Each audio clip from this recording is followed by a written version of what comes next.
My topic for today is repositioning, and my sub-theme is saving the dinosaurs of the 21st century. Saving the dinosaurs of the 21st century. Are you in the old school or are you in the new school?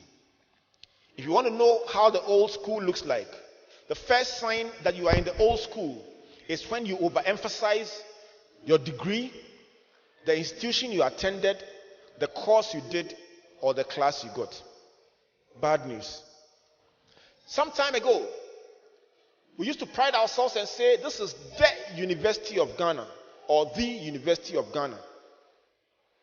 We grew up believing that there were 3 universities and they were ranked.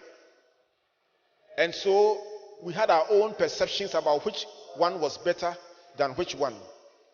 As for the privates, they were not even considered at all in the mix. Trust me today, a student from an institution that you don't regard as one of the top ones can meet you in an interview and totally disgrace you. And with all your degree from your big tertiary institution, you will find out that somebody from a 2-year-old university can totally displace you. Worse than that, I have sat on interview panels looking for a marketing manager, and I've seen somebody with French beat somebody with a master's in marketing for that job. And so the course is not as big an issue as you make it sound. To make it even worse, the class is great. How I wish that everyone got a first class. But believe me, the first class is not a guarantee of career success. And so you could end up finding that you could hold the first class and somebody with a second class lower would have more relevant solutions than you. Am I discouraging academic excellence? Absolutely not. But I'm discouraging a certain penchant for assuming that once you come out of a great institution with the first class, the whole world will kneel down as you pass and say, "Behold thy kingdom, enter it." Can I submit to you that the world has changed and careers are not linear anymore? I know psychologists who are in investment banking. I know people who did engineering who are management consultants. I know people who did philosophy who are in marketing. And so people don't any longer do that one-line thing. If we took a poll of the CEOs lined up in front here, you will find that for some of them, what they are doing is markedly different from what they learned in school. What does that say? In our kidpreneurship conference, we challenge children, the teenagers who come there, to stop thinking in one line and say, "I want to be a pilot." We say, think about a combination. So by the time they finish a 3-day course or 4-day course, they say, "I want to be a journalist, a pilot, and a parliamentarian." Crazy combinations, but that ability to say, "I am no longer a one-dimensional person," is very important, because if you don't, you may find yourself on the fringes of the new economy. The third sign that you are in the old school is when you have a dependent mentality. If you want to make it in the marketplace, turn your orientation from that external outlook to a more internal outlook. Things may be tough out there, but hey, millionaires are raised in the famine. Every difficult situation is a signal for the next millionaires to come out. The fourth sign that you are in the old school is static skill sets and competencies. What did you know how to do in 2010? What about 2011? And then 2012? Are you consistently upgrading your skill sets beyond your degree? How many things do you know how to do that can bring value to the economic marketplace? I challenge you and I say, if you don't continually upgrade your skill sets, you will continually find yourself on the fringes of the market. Because what you have, several other people have it. What makes the difference is that value-added service. And so your speaking skills, negotiating skills, report writing, proposal writing, several other skills that people do not take seriously because they are not taught probably in the formal educational curriculum. Invest in yourself, time management, and they would help you stand out. Organizational skills. The fifth sign that you are old school is that you are frozen in time and disconnected from market realities. When we say you are frozen in time, what it simply means is that you are thinking in the way the world was a decade ago. Some time ago, the biggest source of pride was for somebody to say, I've worked with this bank for 38 years. Then they give you a clock, a television, or a fridge, and organize a send-off for you. The truth is, today, people have 5 to 8 career changes in their lifetime. It is not me. It is statistical. And so, the world as we knew it some time ago is not the same again. Some time ago, you come out of university and they are literally chasing you. Today, you hold a first degree, it means nothing. You hold a master's, it means nothing. It is more than what you thought it was. Where does that leave you? How do you continue to be relevant? One of the most interesting things that I've observed in the past year was the emergence of the Unemployed Graduates Association of Ghana. I would very much like to meet the founders of that great organization because I'm curious about the constitution, how you become a member, when your membership ends, how we hope to raise the funding, and it's a matter of great interest for me. Because whilst on one part, it speaks to a global issue that we are all contending with, on the flip side of it, it also talks about a certain mentality that talks about a problem without focusing on the solution. I would have loved to see entrepreneurial clubs of Ghana.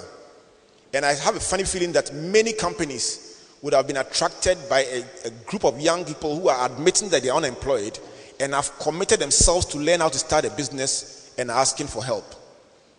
Having said that, however, I've highlighted the words unemployed and graduate because the two of them, in my opinion, don't go together. Let me state categorically that I personally do not believe in graduate unemployment. I must admit that I'm very biased because I've worked for 5 months all my life. But what you have seen in life, that's what you can talk about. And so I am biased because I think that for anyone who has had the privilege of attending a tertiary institution for 4 years or 3 years, you have received enough exposure to be able to create space even when things are tough. And I will challenge you and say sometimes we are unable to start businesses not because there are no businesses, but because what is available to start with we think is too small for us. That is why a young man can sit in front of me and say, give me a salary that befits my degree. I look at him and I smile. And then I ask him one question. Please tell me, what is your unique selling proposition? Then he says, what's that? The man holds a degree in marketing from the premier university and does not know about his unique selling proposition. I take it upon myself to explain it and I say, that which makes you unique from every other candidate in this interview, and the man still can't help me, and yet he wants a salary that befits his degree. That's what they call old school.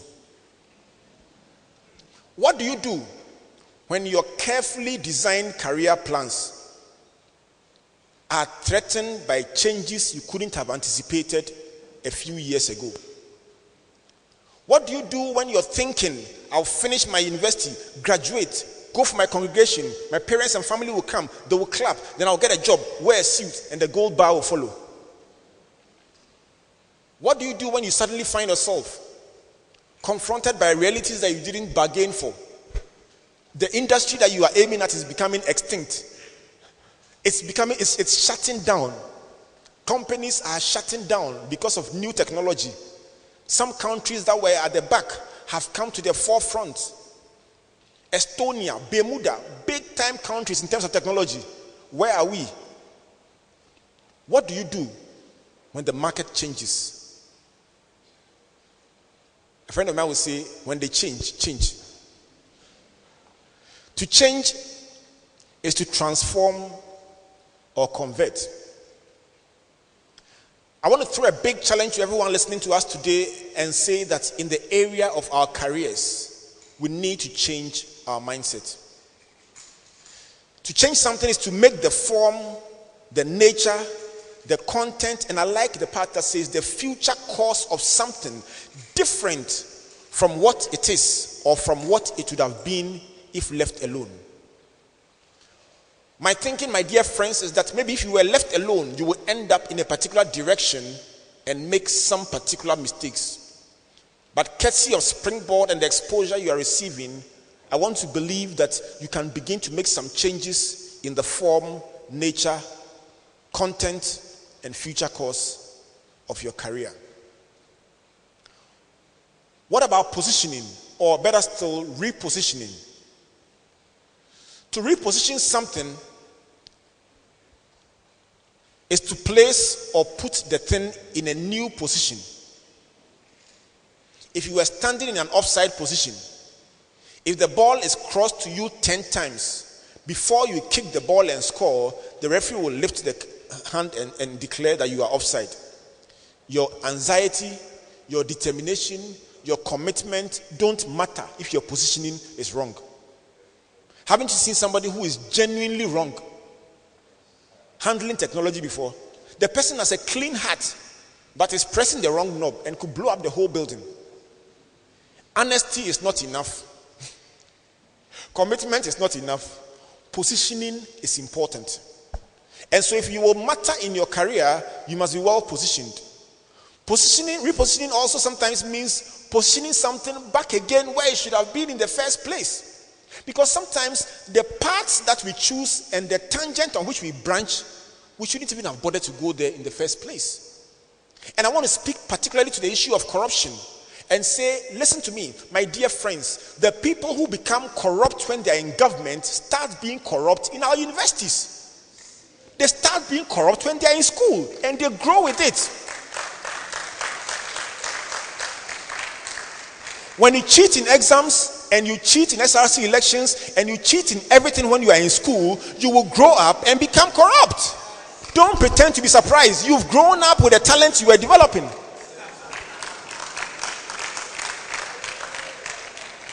Let's position ourselves to have strong values. Values matter. Let's not build a society that does not care about values. Values matter. If you find that where you are sitting today, you've made some mistakes in the past that relate to values, change the identity of your brand relative to the competition in the minds of the market. Let them see that you are different. When people say the young people of this country who have come, they are always looking for fast connection. Position yourself such that when people see you, they will say, but you are different. Reputational equity matters. Your personal brand matters. Don't go through life only thinking that your skill is all that it takes. Every single thing matters. So walk out of Springboard determining that you will reposition yourself for advantage in the marketplace tomorrow. Repositioning also means shifting yourself towards a more competitive positioning. I will admit, I'm not a natural technology person, Dorothy. I learn it with diligence because I know that is not my strength.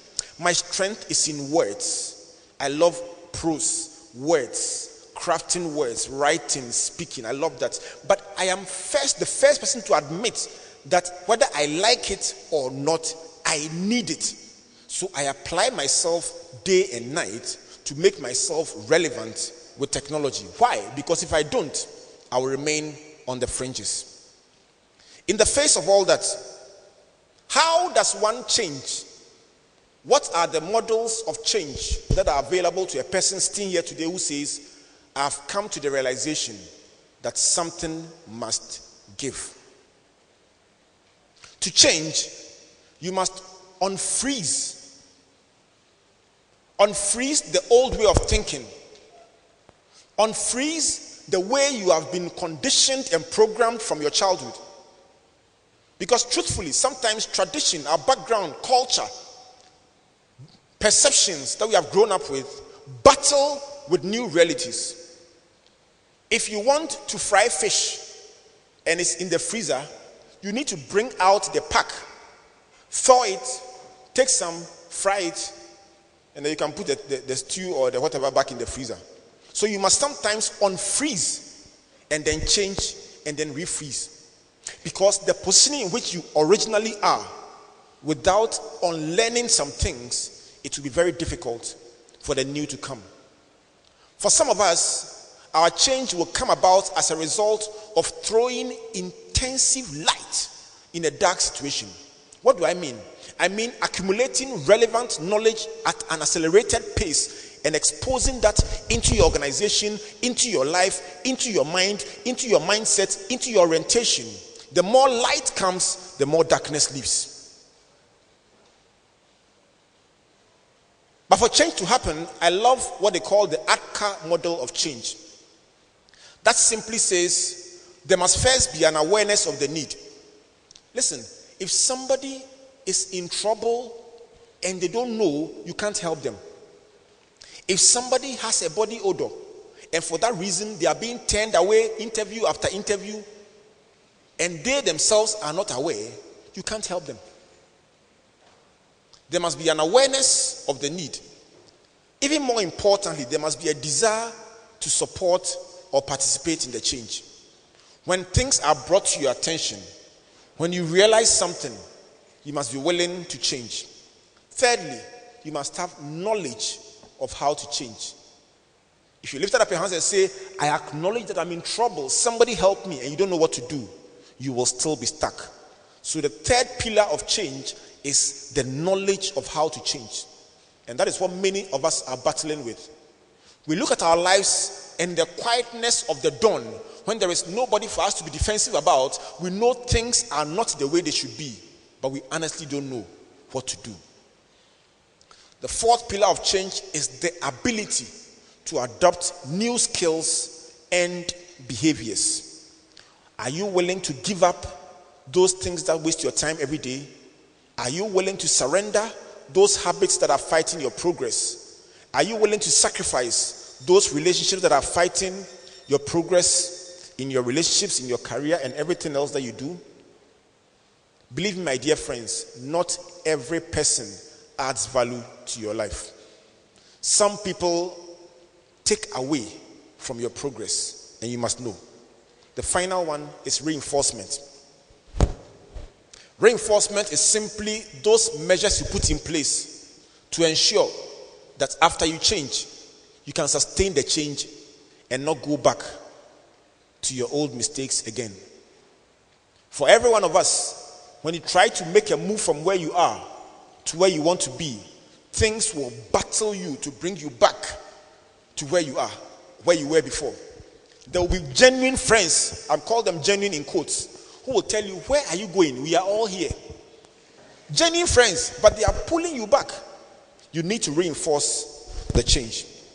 Round this up, let me give you a roadmap for positioning and change. A roadmap for repositioning your life and for changing, bringing you to the next level that you have wanted to be at for a long time. If you look at your life today and you don't like what you see and you want to change, here are a few things that can help you. Number one, declare your independence. As long as you blame your grandmother, the government, your institution, and your village for where you are, nothing will change in your life. Anything that is external to you, you cannot control. Today, decide that God has put in you enough resources to make it in life. Decide that no matter how tough things are around you, if nobody makes it out of the 100, if 99 fail, you will be the one who will make it. Decide that no obstacle no hindrance, no government, no difficulty, no famine can stop you. The second thing I would like to share with you is to diversify your income streams. One of the major tenets or pillars of the old economy is the perception that a man's income is your salary. And therefore, that is what you are worth. I spoke to a lecturer some time ago and said to him, so earn extra income? He says, how? I say, so many ways. Which of them do you like? He says, tell me one of them. And I said, what do you teach with? He says, a manual. I said, did you write it yourself or it's somebody else's material? He says, I wrote it. Look, I sweated for years. He was getting, I put in so much to write this manual. I said, sure. So, do you earn money from it? He said, a little. How? I photocopy it for the students and they pay me for it. And I smiled. I smiled because there and then I could see what he was missing out on. What did I tell him? I said, number one, publish this into a book. If it's your material, have it published. I proved to him that the cost of publishing a book was less than half per unit of the cost of photocopy. I also showed him that plagiarism and duplication will be restricted because when the book is a book, it is more difficult than photocopy. As for photocopy, everybody can photocopy it. But the third one that made him smile was that I told him that apart from making more profit, after a few years, when you do one book and you do another book and you add your publications and submit it, you move from lecturer to professor because one of the key things that is required is the publications that you do as a lecturer. So whichever way you look at it, you will earn extra income and you also earn a promotion. Now he was smiling. Why? Because he had been raised to look at one stream of income and now he was looking at multiple streams. Think about passive income streams. Something that you will do that will be bringing you money even when you are not working physically. Either an investment in financial instruments, property that you will acquire that will bring you rent, or something that you will invent that will bring you royalty. Just think about it, and as you think about it, something will open up for you. The third thing I would like you to think about as we think about change is to convert your ideas, your hobbies, and your talents into business. Somebody knows how to do something very well, but has never paused to think that that thing can be a business. And so far, you are doing it for people as free will, for free. That's nice. But if you need money and you believe that you can earn extra income, one of the surest ways is to convert your ideas and especially your talents and your hobbies into a business. The fourth pillar I would like to give you is what I call innovate or die. My dear friends, the speed with which the world is changing is so fast that without innovation, you cannot survive. Jack Welch talks about the fact that if the rate of change outside yourself and your organization is faster than the rate of change inside, the end is in sight for you. The fifth one is very special. Globalize your ideas with technology. Globalize your ideas with technology. Think about how you can use technology. Think about how you can use social media. Think about how every technology you are exposed to can help you reach so many people. It is exciting when we get feedback from people who are following the roadshow city after city in the US. They have the timetable on Facebook and they know when to log on and watch the whole thing, and they will send you feedback. It's just exciting. It's even more exciting when they send questions in the course of the program because they are participants. You have paid, they haven't, but hey, they are still here by virtue of technology. Globalize your ideas with technology. The last but one I'll share with you is what I call fellowship with greatness. Very early in my career, I learned that when somebody who knows something more than me is speaking, I listen with rapt attention. I learned early in my career that people have solutions that I need, and I need to submit to those people, align myself with them, and learn what they have. When I talk about fellowship with greatness, what I'm simply saying is that when you get the opportunity to be coached, mentored, or to interact for a few minutes with somebody who is ahead of you, take it seriously, because something that you hear can unlock a door that will propel you and project you for the rest of your life. The Japanese believe that one day with a great teacher is better than 1,000 days of learning. The man they call Tremendous Charlie Jones says, you will be in 5 years where you are today, except for the people that you meet and the books you read. And both of them refer to fellowshipping with greatness. When you meet great people, or you read their material, or you interact with them, you put yourself in a good position to climb to the top. Finally,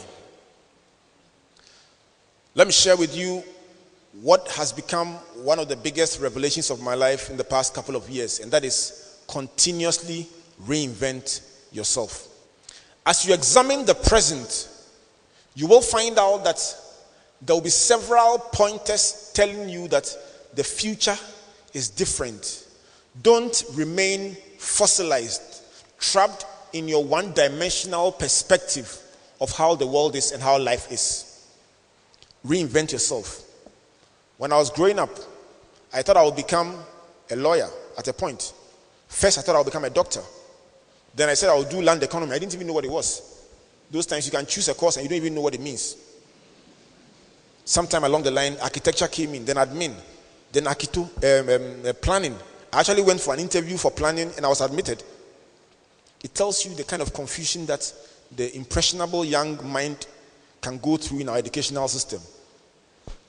Eventually, what was the most significant and the most interesting part was that whereas I had been admitted to go and do planning at Tech, they had had an alluta the year before, so I couldn't be sure of whether they would do it again. So I had picked the Legon form as a backup.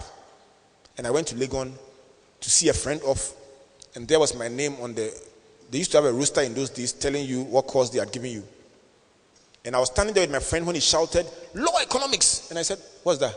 He said, "Your name is on the board." I said, "Huh?" He said, "Oh, they've given you Law Economics." I said, "Huh?" He said, "Law Econs."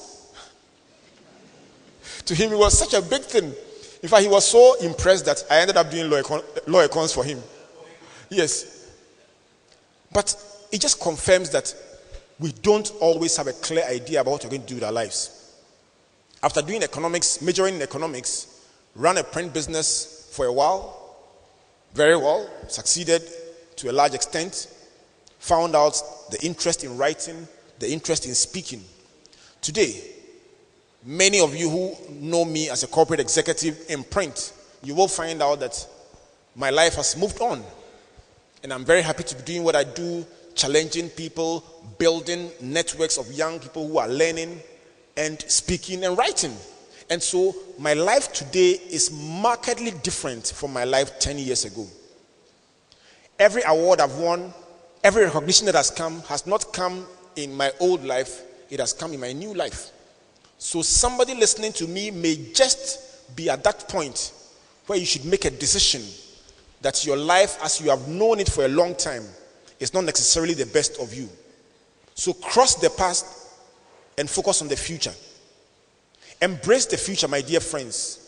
When you wake up in the morning, don't let anyone tell you about the failings of your past. Don't let anyone impress on you the challenges of the society or the environment within which you are operating. Let every thought of yours be focused on the opportunities of the future. I am convinced without any shadow of doubt that on this roadshow we have encountered the leaders of this country in the next decade. I believe with all my heart that in the corporate, religious, political, academic, social, and all other fields, a new crop of leaders is being raised who will not be corrupt, who will be international in their outlook, who will be equipped and ready to pay the price for getting to the top. And when you do that, be assured, my dear friends, that your success will not be short-lived, but you will keep rising to the very highest heights in the global level. Thank you, and God bless you.